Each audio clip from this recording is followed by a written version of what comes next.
ओम सजात्म स्वरूप परम गुरु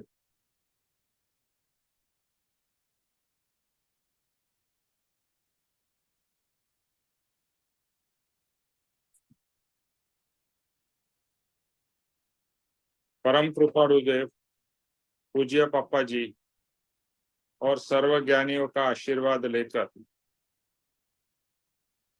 हम आज का सत्संग आरंभ करते हैं।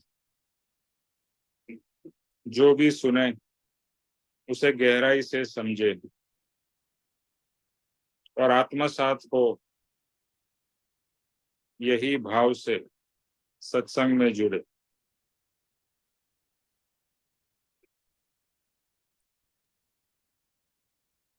तो मंत्र स्मरण करते हैं।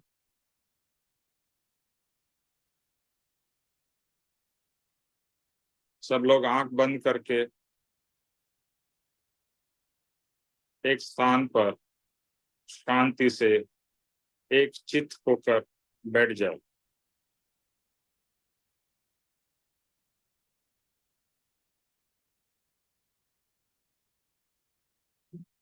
मैं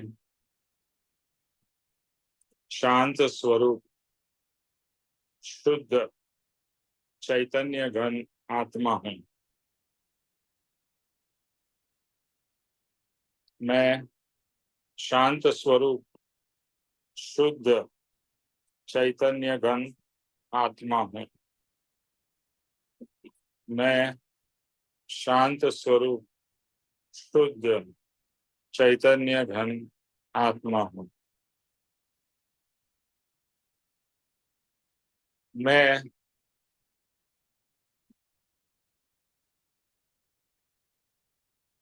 शरीर नहीं हूँ। शरीर तो जड़ है। मैं चेतन हूँ।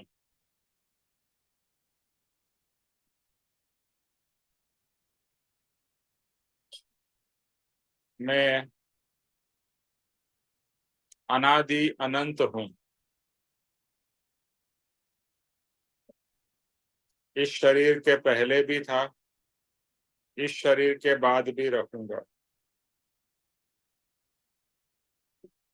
मैं एक अद्भुत, अचिंत्य, आश्चर्यकारक पदार्थ हूँ।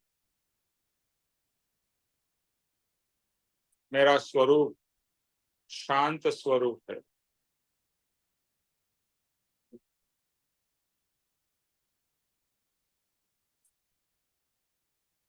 हर समय जैसे पानी शीतल रहता है, वैसे मेरा स्वरूप भी शांत स्वरूप है। अगर कुछ परिस्थितियों के कारण, कुछ व्यक्तियों के कारण मेरी अशांति टूट जाती है, तो ये मेरी निर्बलता है। ये मेरा स्वरूप नहीं है। मेरा स्वरूप तो शांत और शांति की प्राप्ति करना, वही मेरा धर्म है।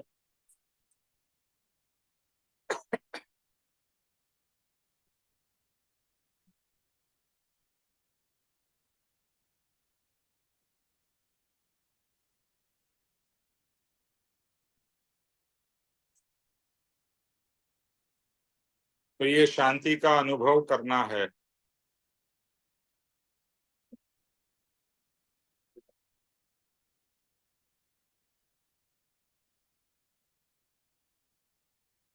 अपने अंदर के भावों को, विचारों को, वाइब्रेशंस को फील करना है। और हर समय ज्ञाता और दृष्टा, देखने वाला और जानने वाला,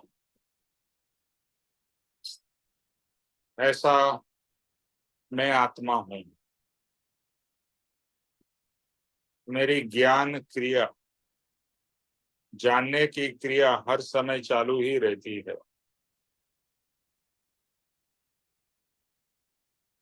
मैं शुद्ध हूँ। मैं हमेशा से शुद्ध शुद्ध ही मेरा स्वरूप है,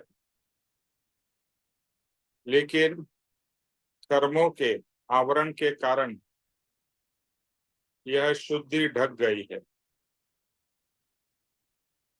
पर अंदर से तो मैं परम शुद्ध परमात्मा ही हूँ। तो ये परमात्मा का परम शुद्ध स्वरूप वही मेरा स्वरूप है।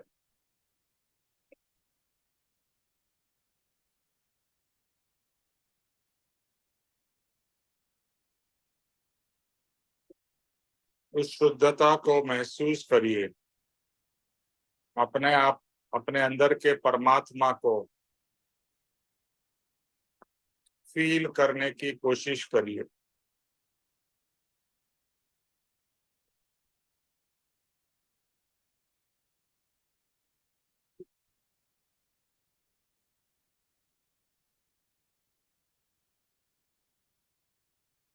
मैं चैतन्यमय यानी कि चेतना से भरपूर हूँ, जागृति से भरपूर हूँ।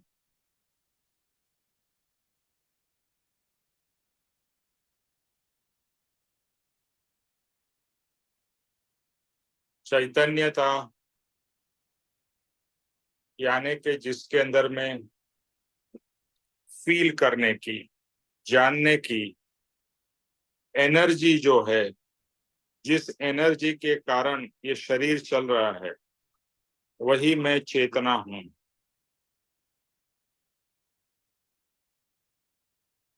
एक एक चीज को महसूस करना है।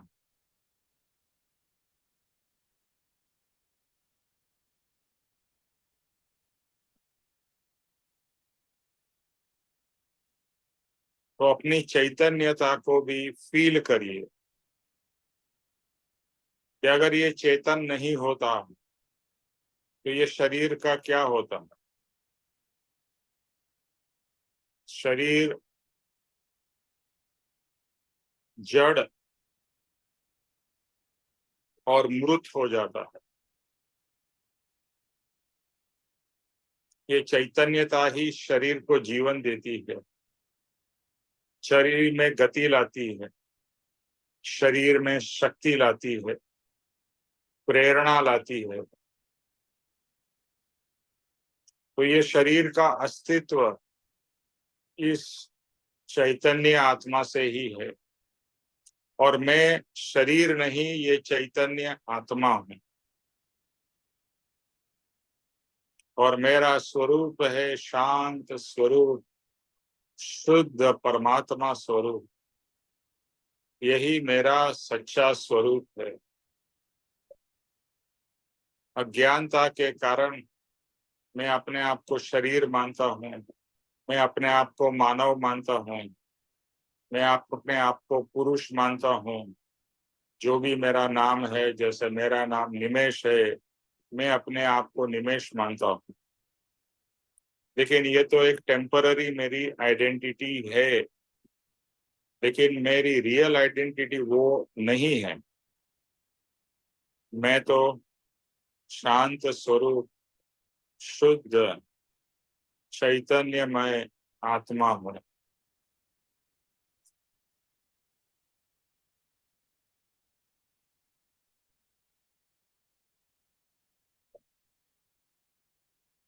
ओम शांति, शांति, शांति।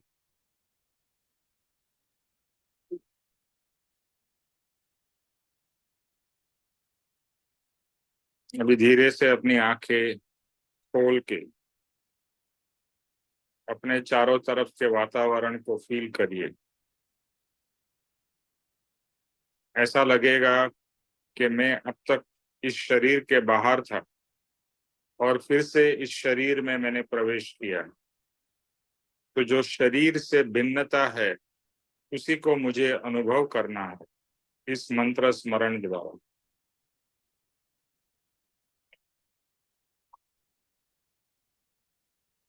ओम शांति, शांति, शांति।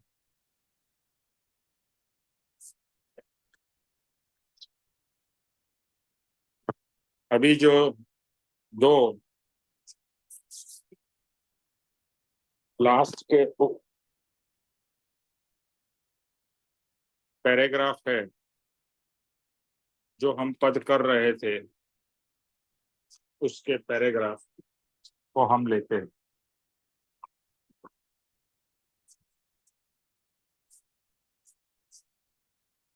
तो हमने प्रभु प्रार्थना जो परम कृपाणु देव की लिखी हुई प्रार्थना है, भय भंजन भगवान कर रहे थे। तो आप सब लोगों को 7 प्रकार के भय मालूम है ना?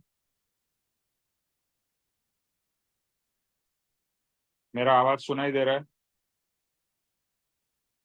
हाँ जी सर, आवाज आ रही है। सरोज भेद भी चली गई, वो भी वो भी चली गई। अच्छा, कोई बात नहीं। बताइए, 7 प्रकार के भय आपने लिखे हुए हैं।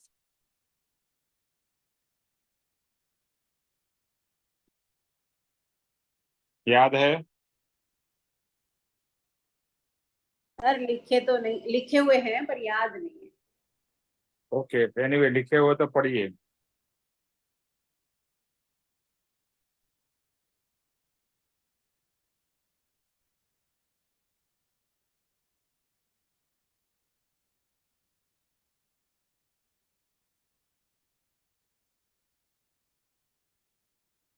ठीक है, मैं ही 7 प्रकार के भय ब्रीफ में। मैं पढ़ती अच्छा, हूँ, आ गई।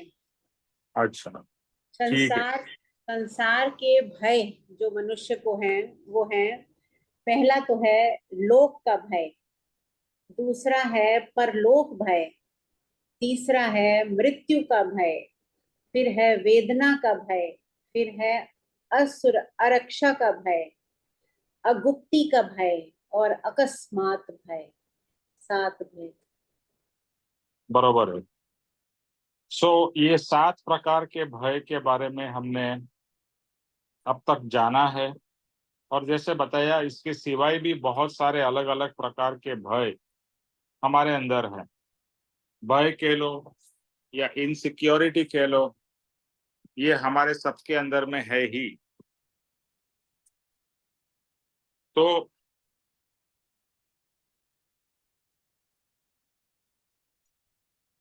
तो ये जो भय है, ये हमको हर समय अपने स्वरूप से दूर रखते हैं। जैसे अभी हमने मंत्र स्मरण किया कि मेरा स्वरूप क्या है। तो जो स्वरूप है, ये सब चीजों के कारण, भय के कारण, कषाय के कारण, प्रमाद के कारण हम अपने स्वरूप को अनुभव नहीं कर पाते। तो भय भी हमें अपने स्वरूप से दूर रखता है। तो अभी लास्ट के 2 पद है जो आज हम लोग फिनिश करेंगे। तन मन धन ने अन्न नु दे सुख सुख सुख सुधा समान, आ अवनी नु कर भलु भय भंजन भगवान। तन मन धन और अन्न, कृपाणुदेव ने 4 चीजें यहाँ बताई है। तन, मन, धन और अन्न। तो हमारे को अपने डे टू डे के काम करने के लिए ऑब्वियसली तन यानी कि शरीर स्वस्थ होना चाहिए। मन में शांति होनी चाहिए, क्योंकि जैसे बताया, अगर मन में अशांति होगी तो फिर हम हर समय कुछ न कुछ विचारों में, चिंताओं में डूबे रहेंगे। और धन, अभी धन एक ऐसी चीज है कि न हो तो भी तकलीफ है और बहुत ज्यादा हो तो भी तकलीफ है। लेकिन इतना हर ज्ञानी मांगता है या इच्छा करता है कि इतना धन मिले कि जिससे सुख पूर्वक जीवन का निर्वाह हो सके। क्योंकि धन के बिना आज के समय में चलने वाला नहीं है। तो धन भी आवश्यक है। और फिर है अन्न, यानी कि भोजन, पानी, अन्न पानी, वो भी हमें सही मात्रा में मिलता रहे तो ही हम, अगर आप कितने भी मजबूत क्यों ना हो, मेंटली स्ट्रांग क्यों ना हो, लेकिन अगर आपको खाना बराबर ना मिले, पौष्टिकता बराबर ना मिले, तो आपके अंदर में वीकनेस आने लगेगी, आप सही तरीके से काम नहीं कर पाओगे, आपका मन भी आकुल व्याकुल होने लगेगा और बहुत सारे के रोग भी शुरू हो जाएंगे। तो इसके लिए परम कृपाणु देव ने कहा है तन मन धन और अन्न। जनरली तन मन धन की बात की जाती है, यहाँ कृपाणु देव ने अन्न को भी ऐड किया है। तो यहाँ भगवान से यही प्रार्थना है कि हे भगवान, मुझे तन की स्वस्थता, मन की शांति, धन जीवन निर्वाह के लिए, सुखपूर्वक निर्वाह के लिए, और अन्न इतना दीजिए कि मैं अपने आप को सही तरीके से दिनचर्या में कर पाऊं और बाकी उस चीजों की मुझे चिंता न रहे। क्या होता है, अगर आपको बीमारी है तो आपका मन बीमारी में ही उलझा रहेगा, अगर आपके घर में कोई प्रॉब्लम हुई है तो मन भी उसी में इन्वॉल्व रहेगा, और धन की प्रॉब्लम है यानी धन नहीं है, खाने पीने के प्रॉब्लम्स है, तो उसी में प्रॉब्लम्स में मन या अपने आप को हम उलझा के रखेंगे, क्योंकि हर समय पैसे की स्ट्रेन लगी रहेगी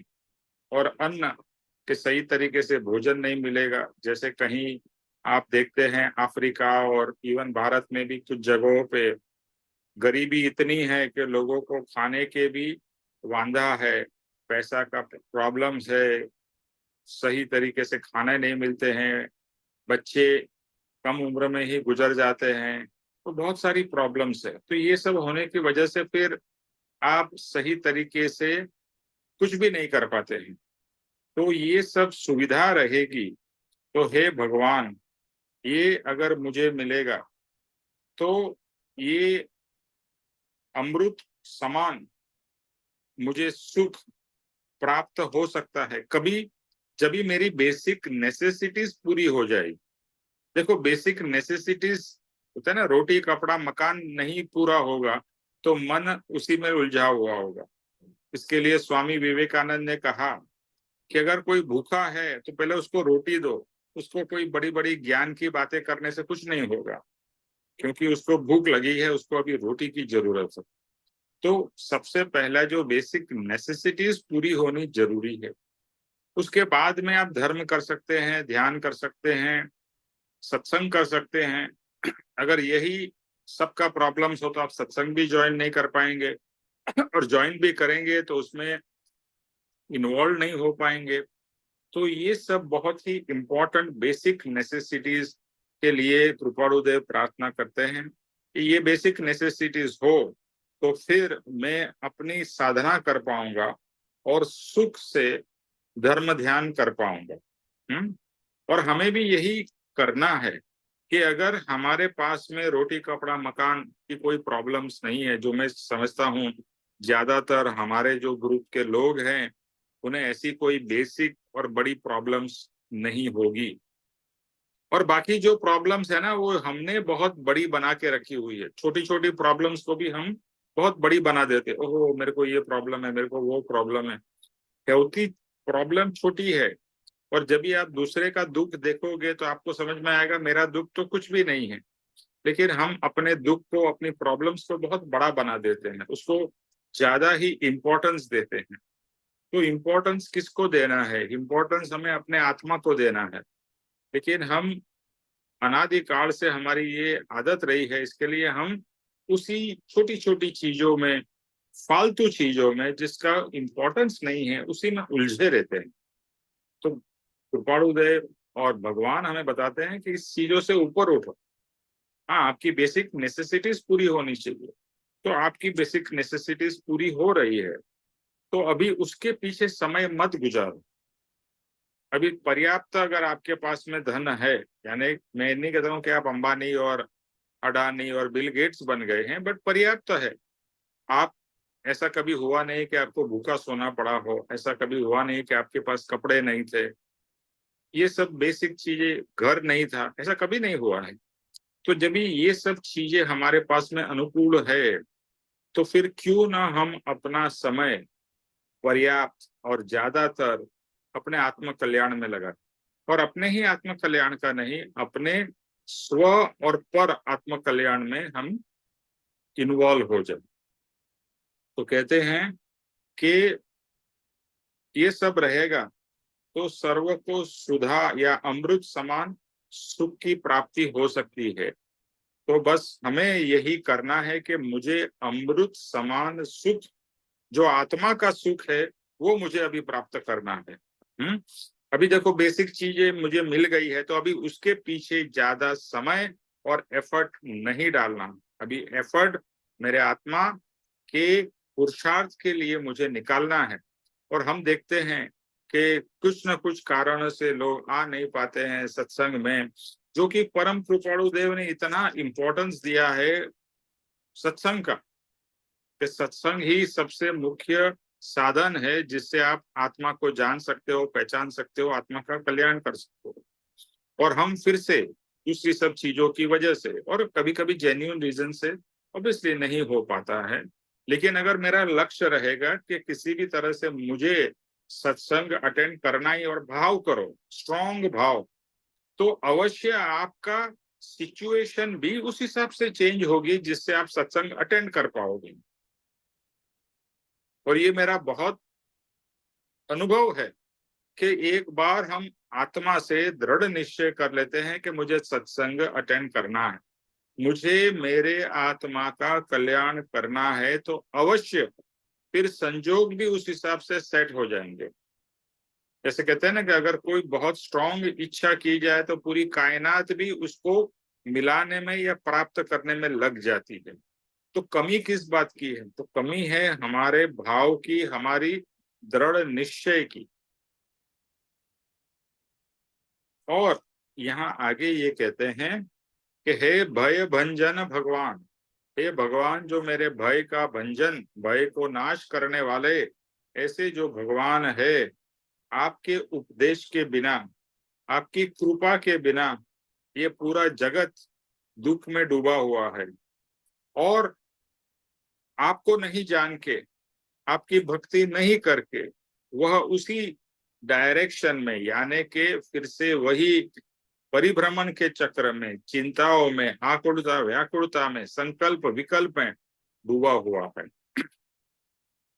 तो आप कृपा करके इस लोगों को, यानी जो पृथ्वी पर मनुष्य लोग वगैरह है, और मनुष्य की इसके लिए बात कर रहे हैं क्योंकि मनुष्य में ही समझने की, जानने की शक्ति है।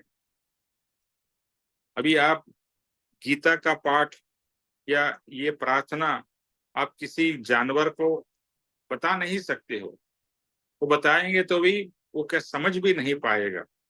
तो इसके लिए मनुष्य भाव बहुत ही इंपॉर्टेंट है। कृपाणु देव ने बार बार बात की है कि मनुष्य भाव, मनुष्य भाव। कि मनुष्य भाव कैसा है? तो कि रत्न चिंतामणि जैसा है, कि मनुष्य भाव में ही आप आपका आत्मा का कल्याण कर सकते हो, और कोई भाव में नहीं कर पाओगे। और आपको अभी मनुष्य भाव मिला है, ये शरीर मिला है, ये जगह मिली है, ये सत्संग का चांस मिला है, माहौल मिला है, गुरु की सानिध्यता, गुरु की कृपा है, और फिर भी आप कोरे के केरे, यानी के कुछ कर नहीं रहे हो, तो आपको हम क्या कहें? तो बस भगवान से यही प्रार्थना है, कृपाणु देव भगवान से ये प्रार्थना कर रहे हैं कि ये जो जगत दुख में डूबा हुआ है, ये सब आधि व्याधि उपाधि में लगा हुआ है निरंतर, उसमें से भगवान आप इनको बाहर निकालें और सही मार्ग पे, आत्म कल्याण के मार्ग पे आगे बढ़े। और सभी जीव, सिर्फ मनुष्य ही नहीं, सभी जीव, देखो सभी जीव को कभी न कभी मनुष्य की गति मिलने वाली है। ऑब्वियसली पुण्य के बाद प्राप्त होती है। जैसे हमें बहुत पुण्य करने पर ये मनुष्य का भाव मिला है, तो इसी तरह से बाकी लोगों को भी अगर पुण्य बढ़ेगा तो उनको भी मनुष्य का भाव मिल सकता है। यानी भाव सभी जीवों के लिए, लेकिन अभी मनुष्य जो खास समझने की शक्ति रखते हैं उनकी बात हो रही है कि प्रभु प्रभु उनका कल्याण हो, सब जीव का कल्याण हो। लेकिन जो आज मनुष्य है वो मनुष्य समझ सके, और मनुष्य ये जो धन दौलत के पीछे पागल के जैसे दौड़ा पड़ा हुआ है, जैसे बताया बेसिक रिक्वायरमेंट्स आपकी हो गई। देखो नीड्स एंड वांट्स, कि बेसिक नीड्स आपकी पूरी हो जाती है, इच्छाएं तो अनसीमित असीमित है। इच्छाएं की तो कभी एंड ही नहीं होने वाला, ये मिलेगा तो दूसरा, दूसरा मिलेगा तो तीसरा, तीसरा मिलेगा तो चौथा। तो बेसिक जरूरियात आपकी पूरी हो रही है, उसके पीछे अभी समय मत व्यर्थ घुमाओ। हाँ, आपको जो करना है, नौकरी है, बिजनेस है, घर काम है, घर का ध्यान रखना है, वो करो। लेकिन फिर भी आपके पास में काफी समय है, और वो करते समय भी अगर आप जॉब कर रहे हो, बिजनेस कर रहे हो, घर का ध्यान रख रहे हो, उस समय भी आप लक्ष्य तो आत्मा का कर ही सकते हो कि ये मेरा कर्म का उदय है और मैं ये कर्म को पूरा कर रहा हूँ। लेकिन मेरा जो गोल है वो आत्मा और आत्मा कल्याण है। तो बस प्रभु से यही प्रार्थना कर रहे हैं कि इस अवनी के ऊपर, पृथ्वी पर रहे हुए सर्व प्राणी, सिर्फ मनुष्य नहीं, सर्व प्राणी ऊपर प्रभु आपकी कृपा बरसे और उनका कल्याण हो। अभी हमें यही समझना है कि हमें ये भगवान की जो कृपा है ना, हम पे भी बरस ही रही है, और ये हमें जो मार्ग मिला है उनकी कृपा से मिला है। तो वो जो मार्ग मिला है और जो इतना सुंदर राह हमें प्राप्त हुई है, उससे मुझे अपने आत्मा का कल्याण करना है, और फिर मेरे द्वारा और लोगों का कल्याण हो तो बहुत अच्छी बात है, बाकी ना हो तो उनका कर्म। लेकिन पहले अपने आप को तो आगे बढ़ाओ, अपने आप को सक्षम बनाओ। जैसे प्लेन में होता है, बताया जाता है कि आप अगर बाजू में कोई बच्चा है या कोई ऐसा व्यक्ति है कि जो अपने आप मास्क नहीं पहन पाता है, तो क्या इंस्ट्रक्शन दी जाती है प्लेन में? कहा जाता है फर्स्ट वेयर योर मास्क, पहले आप अपना मास्क पहनो, आप अपने आप को सेफ करो, फिर दूसरे के मास्क पहनो। इसी तरह से पहले आप आत्मज्ञान प्राप्त करो। आप खुद प्राप्त नहीं करते हो, दूसरे को प्राप्त कराने की बात करते हो। तो सबसे पहले तो आत्मज्ञान, आत्म कल्याण आपको स्वयं का करना है, फिर पर कल्याण। स्वयं कल्याण के बिना पर कल्याण आप कभी नहीं कर पाओगे।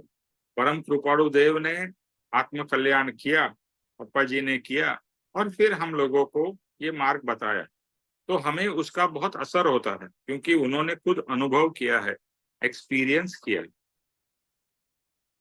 तो अभी आते हैं लास्ट पद के ऊपर। विनय विनंती रायनी, धरो कृपा थी ध्यान, मान्य करो महाराज ते, भय भंजन भगवान।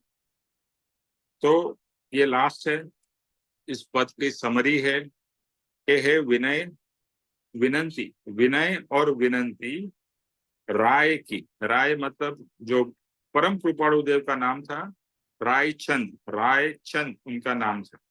फिर आगे जा जाके उसका नाम, उनका नाम हो गया राजचंद्र, बट ओरिजिनल नाम था रायचंद।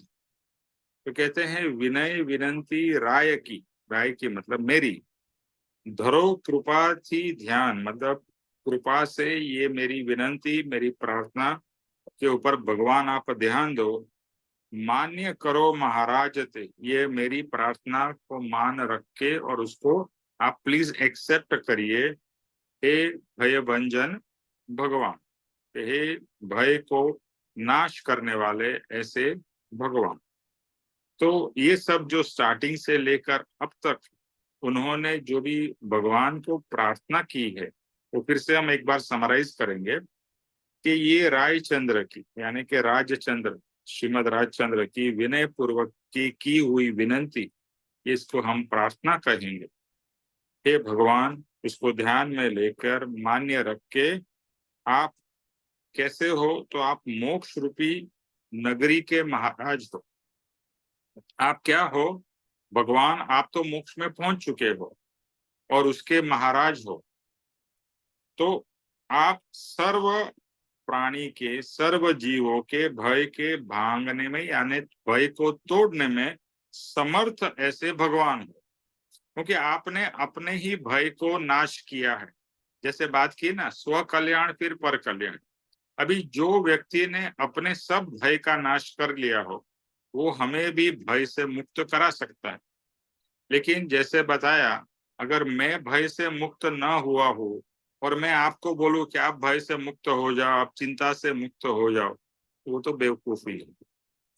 तो भगवान, आपने तो सब प्राप्त कर लिया है। भगवान, आप तो सर्वस्व है और सर्वशक्तिशाली, यानी कि हर तरीके से आप निडर है, निर्भय हैं, क्योंकि भय के पार हो चुके हैं। भगवान को कभी कोई भय रहता है? आपको क्या लगता है? नहीं ना, ऑब्वियसली। भय को कोई, उनको कोई भय नहीं, वो अभय है, निर्भय है। भय तो हमें है, कोई ना कोई किसी भी ना किसी तरह का भय, चिंता, इनसिक्योरिटीज। तो हे भगवान, आप मोक्ष रूपी नगरी के महाराज हो, सर्व प्रकार के भय को तोड़ने में समर्थ हो। आपके सिवाय इस जगत के जीवों का सुखी होने का कोई आधार नहीं है। तो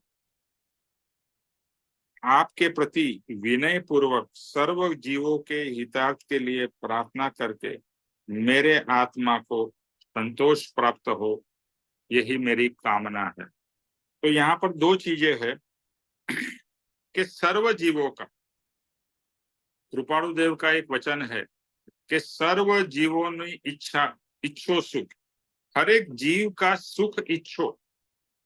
जैसे हमको सुख चाहिए, सबको सुख चाहिए। कोई भी ऐसा प्राणी है, ऐसा ऐसा जीव है जिसको सुख नहीं चाहिए?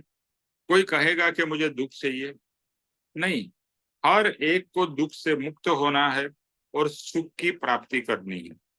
इसीलिए कृपाणु देव ने एक पद में लिखा है, सर्व जीवों नो इच्छो सुख, हर जीव का इच्छो सुख। महावीर की शिक्षा मुख्य। महावीर भगवान की क्या शिक्षा थी? बहुत ही इंपॉर्टेंट शिक्षा थी महावीर भगवान की, कि जैसा सुख आप अपने लिए इच्छा करते हो, ऐसा ही सुख आप बाकी सबके लिए भी इच्छा करो। हमारा सेल्फिशनेस क्या है? हम सिर्फ अपने सुख का विचार करते हैं और दूसरे के बारे में, उसको दुख मिले, वो मर जाए, कुछ भी हो जाए, हमें कभी कोई उसके बारे में फिक्र नहीं होती। लेकिन एक सच्चा साधक है, वो अपने सुख का तो विचार करता ही है, लेकिन सर्व जगत के सुख का भी विचार करता है, इच्छा करता है। बाकी सुख मिलना न मिलना वो उसके ऊपर डिपेंडेंट है, बट भाव तो कर रहे हैं। जैसे कृपाणु देव यहाँ पर सर्व जीवों के कल्याण के लिए, उद्धार के लिए, सुख के लिए प्रार्थना कर रहे हैं।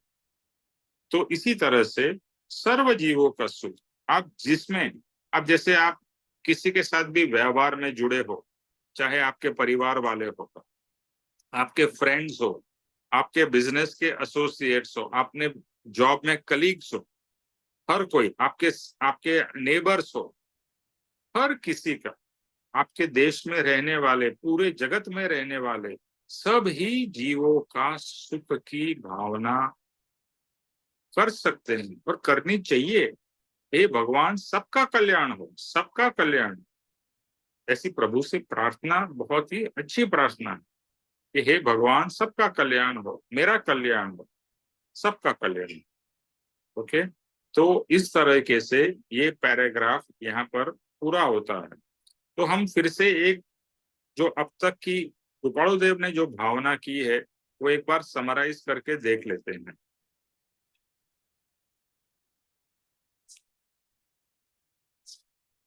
तो पहले उन्होंने कहा है कि आप जड़हड़ ज्योति स्वरूप, केवल कृपा निधान, प्रेम पुनित प्रेर जे भय भंजन भगवान। कि आप जड़हड़ ज्योति स्वरूप, यानी कि आप जागृत एनलाइटेंड आत्मा हो और आपकी कृपा से सबको प्रेम की प्राप्ति हो और आपका प्रेम सबको मिले, और जितने भी तरीके के भय है वो सब भय से लोग मुक्त हो।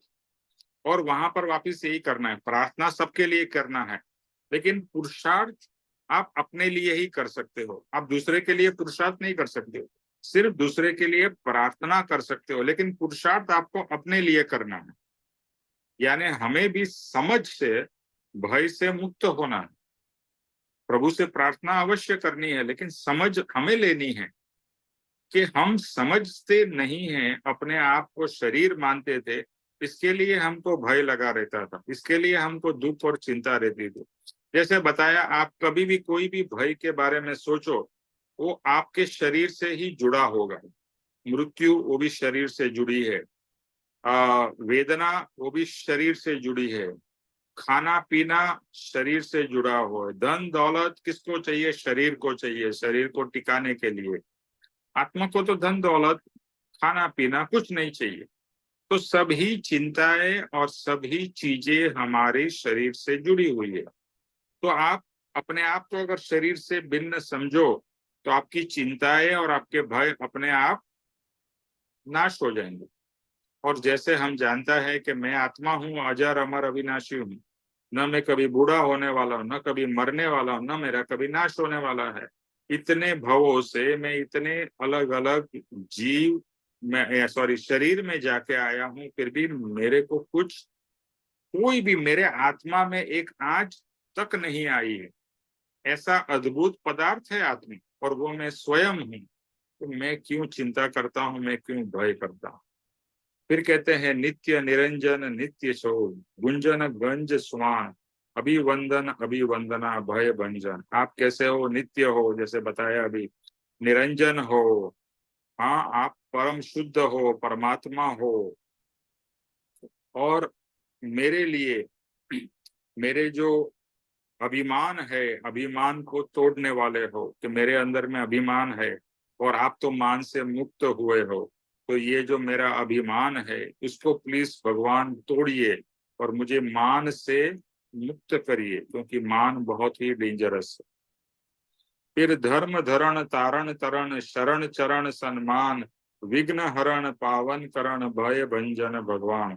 फिर धर्म धरण तारण तरण, कि आप इस संसार में डूबते हुए समुद्र में, जो भी लोग समुद्र यानी इस संसार भव सागर में डूब जाते हैं, जो हम भी आज तक डूबते आए हैं, तो इस भव सागर से हमें पार कराओ। और उसमें आप में इतनी शक्ति है कि आप हमें, हमारा बेड़ा पार करा सकते हो। ऑब्वियसली भाव हमें करना है, लेकिन समर्थता आपकी है। तो और दूसरा, आप विघ्न हरण हो। ओके, जैसे हम कहते हैं विघ्नहर्ता, क्या बोलते हैं, गणेश को विघ्नहर्ता कहते हैं। अभी गणेश चतुर्थी भी आने वाली है। तो भगवान आप कैसे हो? विघ्न हरण, विघ्न यानी कि जो मेरी ऑब्स्टेकल्स आती है उसको निकालने वाले हो। तो और मुझे पावन करने वाले हो, मुझे पवित्र करने वाले हो, ऐसे भय भंजन भगवान।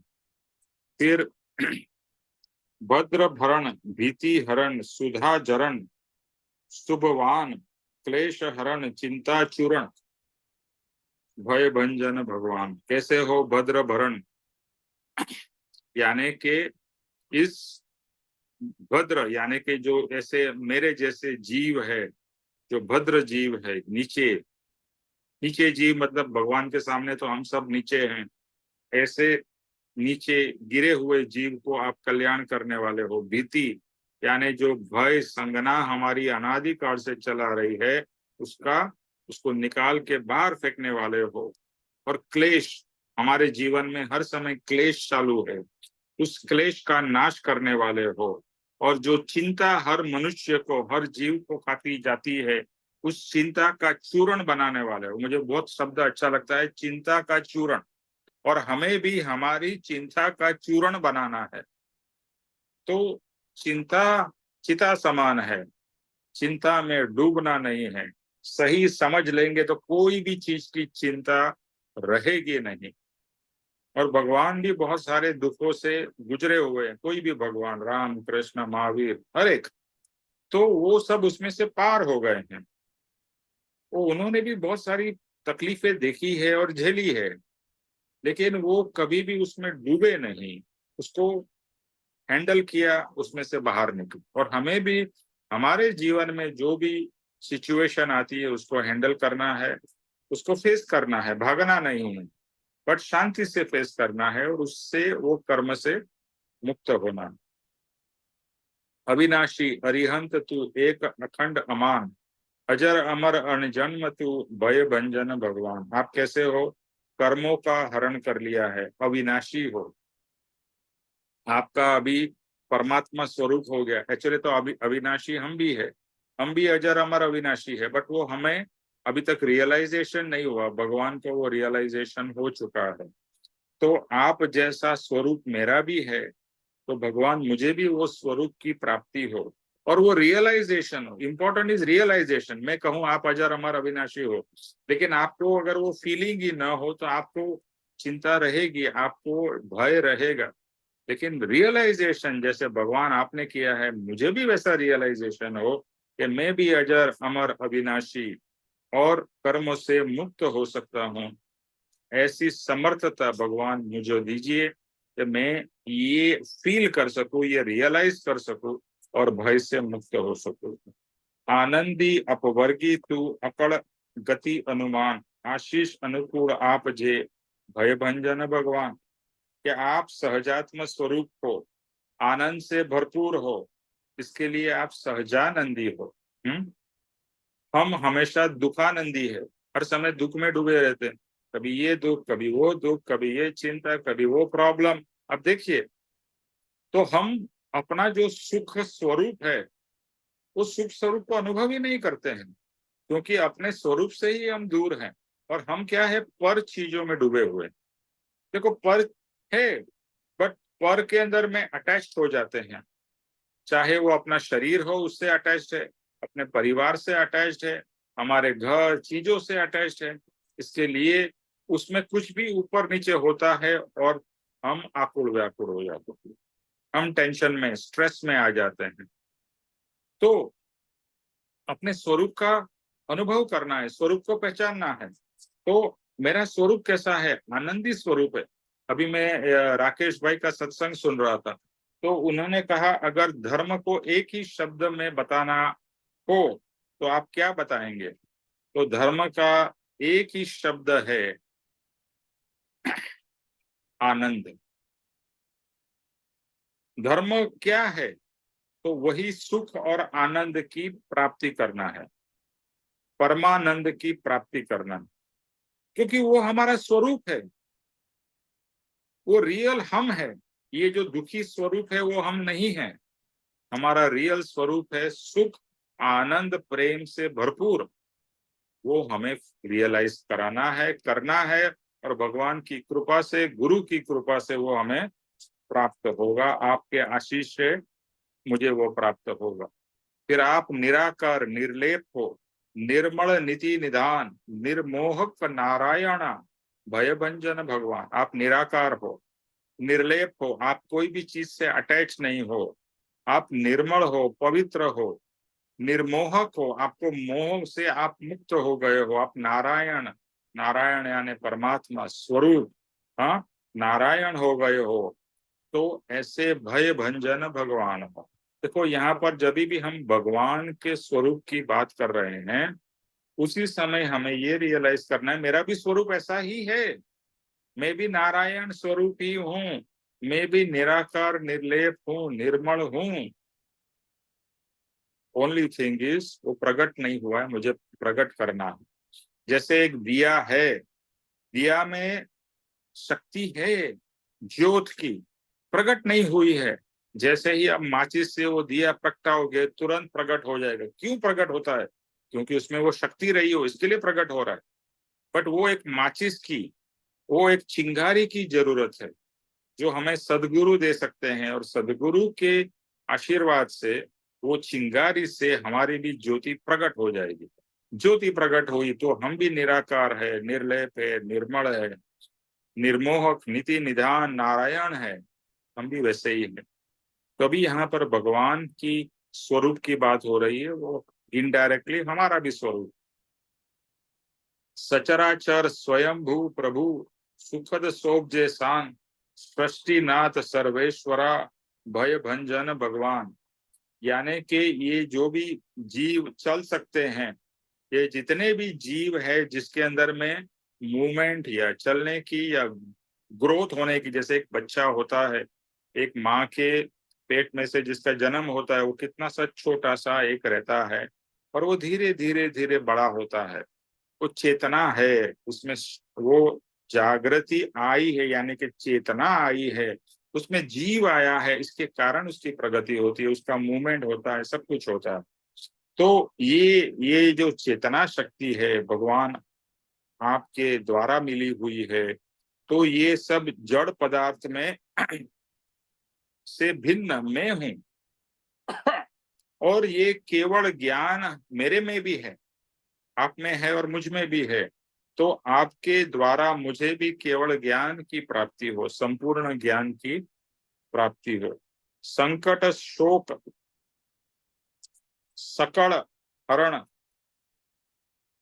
नौतम ज्ञान निदान इच्छा विकल अचल करो भय बंद में। तो ये सरप्राइज होता है कि कृपाणुदय में कितनी अद्भुत ज्ञान शक्ति है।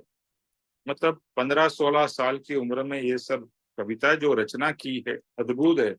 कि संकट है हमारे अंदर, शोक है, ये सबको भगवान आप हरण कर लेते हो, और हरण करिए मेरे भी संकट और शोक। नौ ज्ञान की मुझे भी प्राप्ति कराइए, और ये जो अचड़ यानी कि बार बार मुझे संकल्प विकल्प होते हैं, उससे भी मुझे बाहर निकालिए। तो हमें ये भी ध्यान रखना है कि अगर मुझे संकल्प विकल्प होते रहते हैं, तो वो संकल्प विकल्प में से बाहर निकलना है। जो भी हो रहा है उसको एक्सेप्ट करना है। ये हो गया फाइन।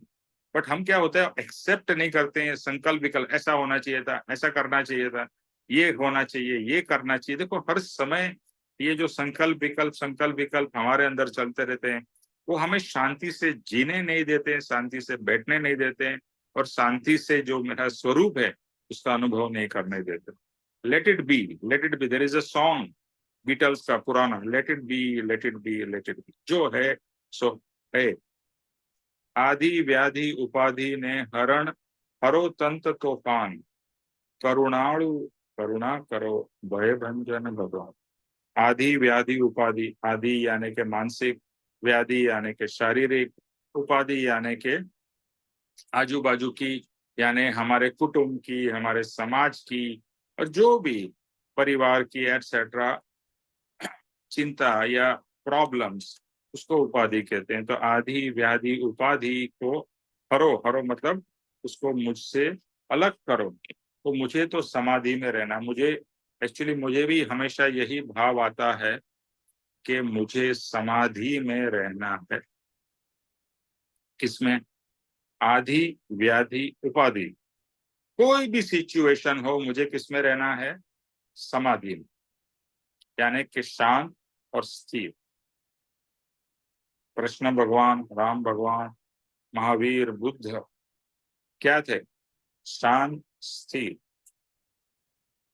Nothing affected them. और हमें भी वही प्राप्त करना है। We have to also become like that. तो ये दो चीजों से होगा, एक है प्रभु से प्रार्थना, और दूसरा है हमारा पुरुषार्थ।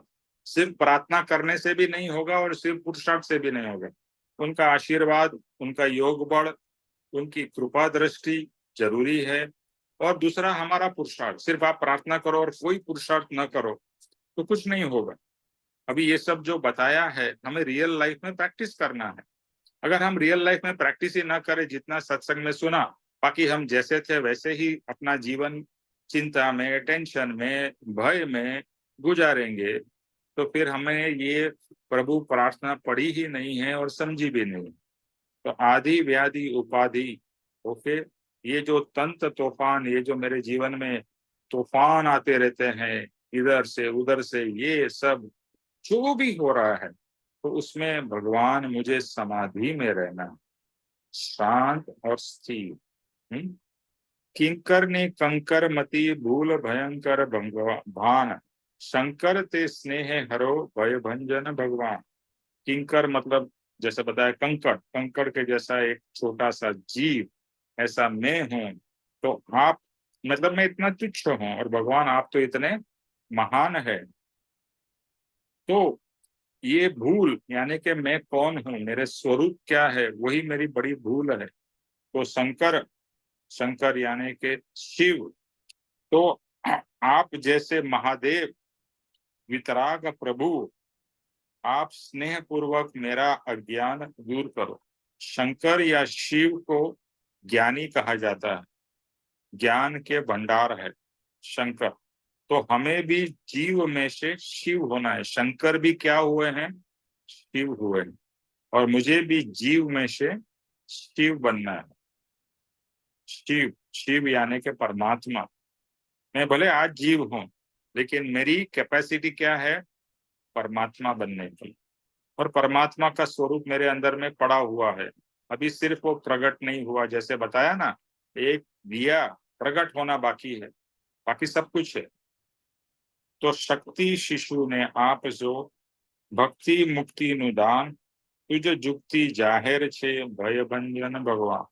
यह प्रभु इस बच्चे को, इस बालक को मोक्ष का पुरुषार्थ करने की शक्ति देना। मेरे में शक्ति तो है नहीं, तो भगवान, जैसे हम कहते हैं ना शुरू में, योग बल। योग बल मतलब आपकी शक्ति भगवान मुझे प्राप्त हो, आपकी जो कैपेसिटी है वो मुझे प्राप्त हो, आपका ज्ञान मुझे प्राप्त हो। तो ये शक्ति भगवान से मांग रहे हैं। और शक्ति भक्ति से मिलती है। हाँ, भक्ति से शक्ति प्राप्त होती है, भक्ति में बहुत शक्ति है। तो सच्चे दिल से, भक्ति का मतलब भजन गाना नहीं है, भजन एक माध्यम है। भक्ति मतलब भगवान का ही ध्यान, भगवान का ही गुणगान। जैसे बताया, भगवान को तो कोई फर्क नहीं पड़ता आप उनके गुणगान करो या ना करो, वो तो ऊपर पहुंच गए हैं, वो तो बैठे हैं सिद्धालय में। उन्हें आप हार पहनाओ, इनको गाली दो, उन्हें कोई फर्क नहीं पड़ने। जैसे एक पत्थर है, पत्थर को आप हार पहनाओ या पत्थर को जूते मारो, पत्थर को कुछ फर्क पड़ेगा नहीं। तो भगवान भी वैसे ही है, लेकिन पत्थर और भगवान में ये फर्क है कि भगवान पूर्ण चेतना स्वरूप है और पत्थर जड़ है, जड़ स्वरूप है। तो भगवान को कुछ फर्क नहीं पड़ेगा, लेकिन भगवान की भक्ति करते करते, उनके गुणों का प्रमोद करते करते, आपके अंदर भी वो गुण प्रकट होंगे। ये एक प्रोसेस है, यही पुरुषार्थ है। तो आपकी युक्ति यानी आपके पास में बहुत सारी टेक्निक्स है, ट्रिक्स है, तो भगवान वो टेक्निक्स ट्रिक मुझे भी बताइए कि जिससे मैं उसका उपयोग करके अपना कल्याण कर सकूं। नीति प्रति प्रीति नम्रता भली भक्ति नु भान, आर्य प्रजा ने आप शो भय भंजन भगवान। के नीति, के न्याय नीति से मैं चलूं, सर्व में निस्वार्थ प्रेम और प्रीति और नम्रता से वर्तू। आज के दिन में देखिए तो नीति और न्याय, हर कोई अपने पावर का इस्तेमाल करता है। बड़े बड़े नेता है, बड़े बड़े बिजनेसमैन है, वो सब उल्टे सीधे काम करके क्या कर रहे हैं, उनके तो लग रहा है कि मेरे पास में कितना पावर है, अथॉरिटी है, मैं कुछ भी चाहूं वो कर सकता हूं। लेकिन वो जो कर रहे हैं, उसके जो कर्म बांध रहे हैं, उसके बाद में उनको इतना सहन करना पड़ेगा, शायद इस भव में या अगले भवों में बहुत दुख सहन करना पड़ेगा।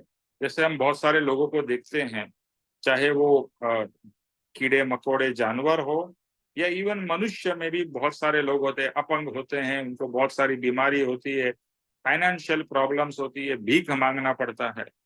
तो ये सब क्या है, क्यों है? ये सब उनके ही किए हुए बुरे कर्मों का फल है। वो तभी रियलाइज नहीं होता है, तभी आपके पास में पावर होता है तो आप इसको पूरा मिसयूज करते हो। तो कोई नीति से नहीं चलते हो, नो कोई लोगों की केयर करते हो। भले आप सरकारी नौकर कहे जाते हो, लेकिन आप तो अपने आप को महाराज समझते हो, आप अपने आप को राजा समझते हो। और लोगों को, और मैं सोचता हूँ मैं राजा हूँ और ये सब प्रजा है, और प्रजा को जैसे चाहे मैं मैनिपुलेट करते हैं। तो ये सब हम चारों तरफ देख रहे हैं, लेकिन हमें उसका क्रिटिक होने के बजाय हमें अपने आप नीति पे चलना है। हम भी क्या करते हैं, अरे वो भी तो चोरी कर रहा था, मैं भी चोरी करूं, उसमें क्या फर्क पड़ता है? नहीं, आपको नीति से चलना है। अगर दूसरा गलती करता है, ये आपको कोई राइट नहीं देता है कि आप भी वैसे ही गलती करो। आप सीधे चलो ना, वो टेढ़ा चल रहा है उसको चलने दो, उसका जो होना है उसको होने दो। आप सीधे चलो, आप सीधे मार्ग पे आगे बढ़ो। और आपके नसीब में जो है आपको मिल के रहेगा। तो गलत काम नहीं करना है, कभी कभी करना पड़ता है, वो उसमें भी खेद होना चाहिए। तो नीति से, न्याय से, प्रेम से और प्रीति से काम करना है। बहुत अच्छा लिखा है, न्याय से, नीति से, प्रेम से और प्रीति से काम करना चाहिए। हम कैसे काम करते हैं? अथॉरिटी से, मैंने बोला ना करो। अभी यहाँ पर राजा महाराजा और मिनिस्टर की बात नहीं है, अपने घर में भी हम अपना राज चलाते हैं। मेरे हिसाब से ही होना चाहिए। नौकर के ऊपर हुक्म चलाएंगे और नौकर को कैसा भी ट्रीट करेंगे, तो हम भी नीति में कहाँ चल रहे हैं? तो हमें अपने आप को देखना, ये मार्ग स्व कल्याण का मार्ग है कि मैं क्या कर रहा हूँ, उसके ऊपर फोकस। सो नीति, नियम, प्रीति, प्रेम, इसके साथ में मुझे जीवन जीना है। और नम्रता से, सबसे विनय से, सबसे हम्बल होके बात करना है। हम तो बच्चे लोग हो या कोई भी हो, जैसे बताया नौकर चाकर से कैसे तुच्छता से बात करते हैं, हे इधर आओ, ऐसा करो, ऐसा करो, मतलब बहुत ही रूडली और बहुत ही मतलब गंदी तरीके से व्यवहार करते हैं लोगों से। It is very bad. नम्रता से, प्रेम से, विनय से। तो इस तरह से प्रभु से ये सब सीखना है। तो परम भक्ति हमें प्रभु की करनी है, और वही परम भक्ति हमें ऐसे गुणों की प्राप्ति कराएगी। फिर दया, शांति, औदार्यता, धर्म, मर्म, मन ध्यान, संप जंप वण कंप दे भय भंजन भगवान। तो हे भगवान, मुझ में दया, शांति, औदार्यता, औदार्यता का मतलब लास्ट टाइम हमने किया था उदारता। तो ये सब भाव मुझ में रखो और मुझ में प्राप्त हो कि मैं दूसरे की करुणा और दया समझ सकूं, या उसको दूसरे के प्रति दया मुझे आए। अगर दूसरे का दुख देख के मुझे भी फील हो, अरे बेचारा कितना दुखी है, उसके लिए मैं कुछ कर सकूं तो मुझे करना है। तो दया, फिर शांति, औदार्यता, औदार्यता यानी उदारता। धर्म, मर्म, धर्म का मर्म क्या है, धर्म का सीक्रेट क्या है? तो वो धर्म का सीक्रेट है देहाध्यास को छोड़ना है, कि मैं देह हूं ये छोड़ के, ये भूल के, और मैं आत्मा हूं, उसका धर्म ध्यान करना है। यही धर्म का मर्म है। तो आत्मा में आत्म बुद्धि करना है, देह बुद्धि नहीं, और वही मुझ में रहे। और संप जंप वणकंप दे, यानी हम जहां भी रहे संप से रहे। संप मतलब यूनिटी से। हम सब जगह देखते हैं, फैमिली में झगड़े हो रहे हैं, समाज में झगड़े हो रहे हैं, नेशन में झगड़े हो रहे हैं, तब सब जगह क्लेश। हमें संप से रहना। तो अपनी सबसे पहली शुरुआत कहाँ से होनी चाहिए? अपनी फैमिली से, कि अपनी ही फैमिली में संप से रहना है, एक यूनिटी से रहना है, प्रेम से रहना है। अथॉरिटी से नहीं, प्रेम से। अगर हम प्रेम करेंगे हमारे बच्चों को, तो बच्चे भी हमको प्रेम करेंगे। हम बच्चे को सिर्फ फायरिंग देते रहेंगे, डांटते रहेंगे, और उनसे प्रॉपरली बातचीत नहीं करेंगे, तो बच्चे भी उसी तरह से बिहेवियर करेंगे। पर बच्चों से प्रेम करेंगे तो उन्हें भी प्रेम की अनुभूति होगी, और वो भी आपसे प्रेम से बात करेंगे। और हमें भी तो वही सिंचन करना है, प्रेम का सिंचन। और सब जगह पे जहाँ प्रेम होगा वहां पर सुख शांति अपने आप आएगी। प्रेम नहीं होगा, अथॉरिटी होगी, तो वहां पर सुख शांति नहीं आएगी।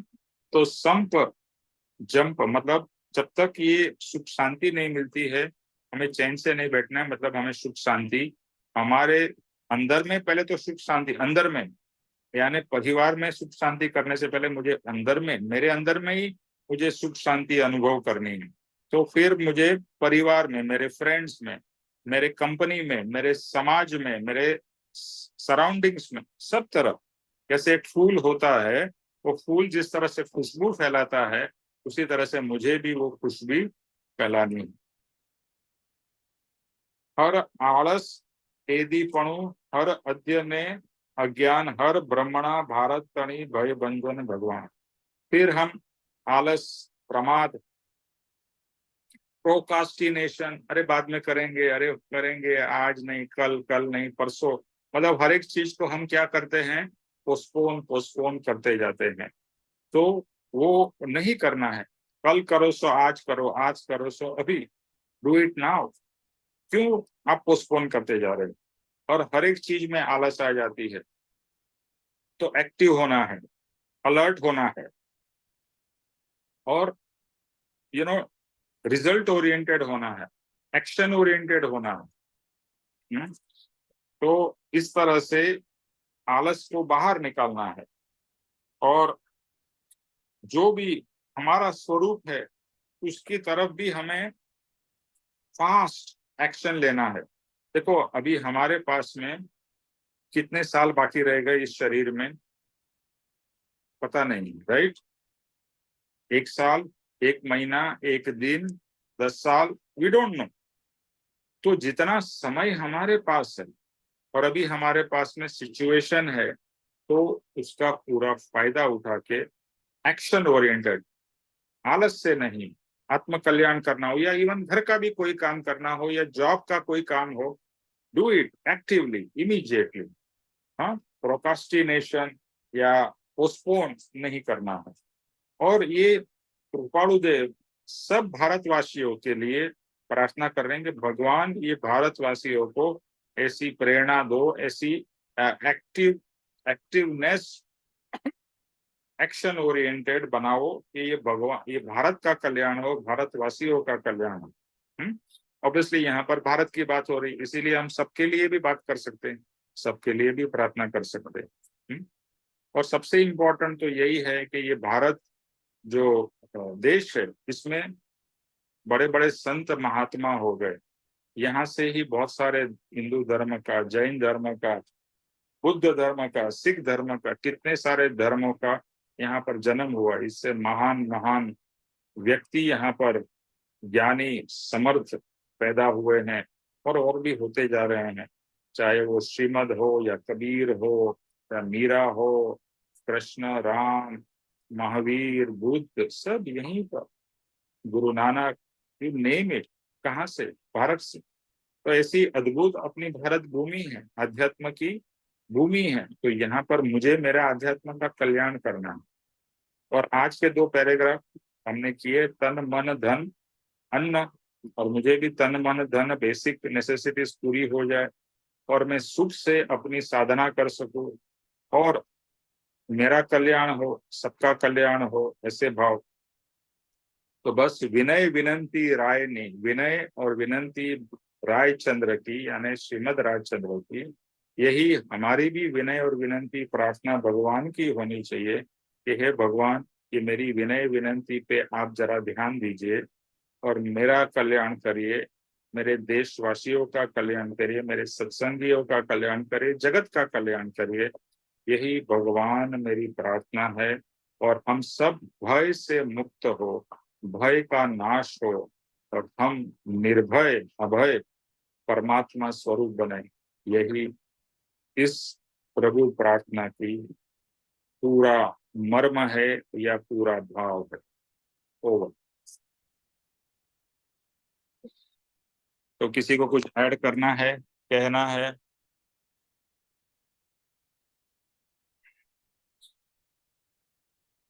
हर्ष जी? नहीं सर, समझ आ रही है सारी बात, और दिल भी करता है कि भाई इस रास्ते पे चले हम, पर धीरे धीरे ही होता है। हाँ, करत आपका वीडियो ऑन रखिए, तो जरा आप बात कर रहे हैं तभी। हाँ, हेलो, हाँ बोलिए। करत करत अभ्यास के जड़मति होत सुजान, धीरे धीरे जड़मति सुजान हो जाएगी। बाकी कोशिश है, लगे हुए हैं इस रास्ते पे चलने के लिए। श्योर। और देखो, मुझे तो ये लगता है कि यही सत्संग क्या है, अपना रिचार्ज है, आत्मा का रिचार्ज है। जैसा जैसा हम सुनते हैं, पढ़ते हैं, उसके ऊपर सोचते हैं, विचार करते हैं, तो उसमें से कुछ ना कुछ प्रकट होता है, प्राप्त होता है। बोला ना आपने, धीरे धीरे बनत बनत बन जाएगी, वैसी बन बात है। जाए, बन जाएगी। रास्ते गुड। पे चल पड़े है ना, तो रास्ते पे एक बार चलने की देर है, फिर तो चल पड़ता है इंसान। गुड। ओके, रामदास।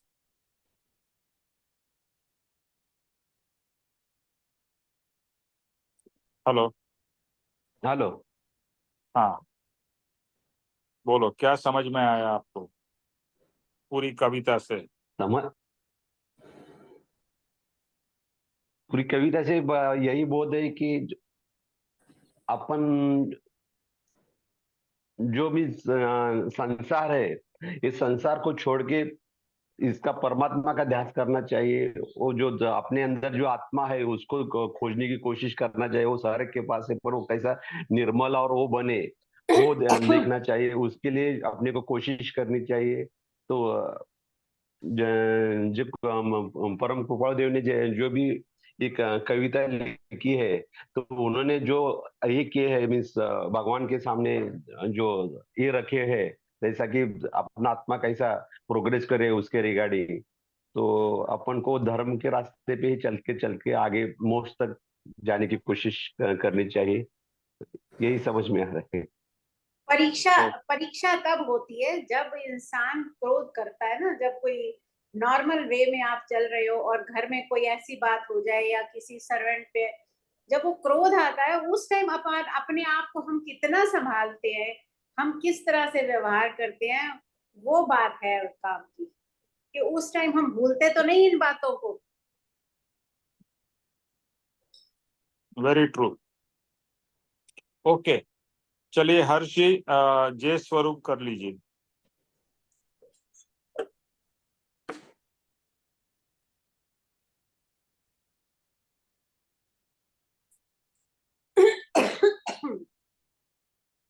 जय श्री सद्गुरुदेव वंदन। जे स्वरूप समझा बिना पाम्यो दुख अनंत, समझाव्यो ते पद नमो श्री सद्गुरु भगवंत। परम पुरुष प्रभु सद्गुरु परम ज्ञान सुख धाम, जीणे आप्युं भान निज तेने सदा प्रणाम। देह छता जेनी दशा वर्ते देहाती, ते ज्ञानी ना चरण मां हो वंदन अग्नि। हे परम कृपालु देव, जन्म जरा मरण आदि सर्व दुखों का अत्यंत क्षय करने वाला वीत राग पुरुष का मूल मार्ग आप श्रीमान ने अनंत कृपा करके मुझे दिया। उस अनंत उपकार का प्रत्युपकार करने में मैं सर्वथा असमर्थ हूँ। फिर आप श्रीमान कुछ भी लेने में सर्वथा निष्प्रिय हैं, जिससे मैं मन वचन काया की एकाग्रता से आपके चरणार बिंद में नमस्कार करता हूँ, नमस्कार करती हूँ। आपकी परम भक्ति और वीतराग पुरुष के मूल धर्म की उपासना मेरे हृदय में भव पर्यंत अखंड जागृत रहे, इतना मांगता हूँ, इतना मांगती हूँ। वह सफल हो, सफल हो, सफल हो। ओम शांति ही शांति ही शांति ही। जय त्रिलोक के नाथ की जय हो। जय हो। परम कृपालु देव की जय हो। जय हो। सद्गुरु देव की जय हो। जय हो। आज के आनंद की जय जय हो। हो। जय हो, अति जय हो। सर्व मुमुक्षुओं के परमार्थ पुरुषार्थ और भक्ति की विजय हो। विजय हो। विजय हो। विजय हो। विजय। विजय हो और सबका कल्याण हो, सबका कल्याण हो, कल्याण सबका हो। कल्याण हो, सबका धन्यवाद। आत्म कल्याण हो। धन्यवाद। जय धन्यवाद। सद्गुरु। जय श्री जय सद्गुरुदेव। सद्गुरु। जय श्री सद्गुरु। थैंक जय थैंक यू श्री निमेश भाई। Thank you, thank you.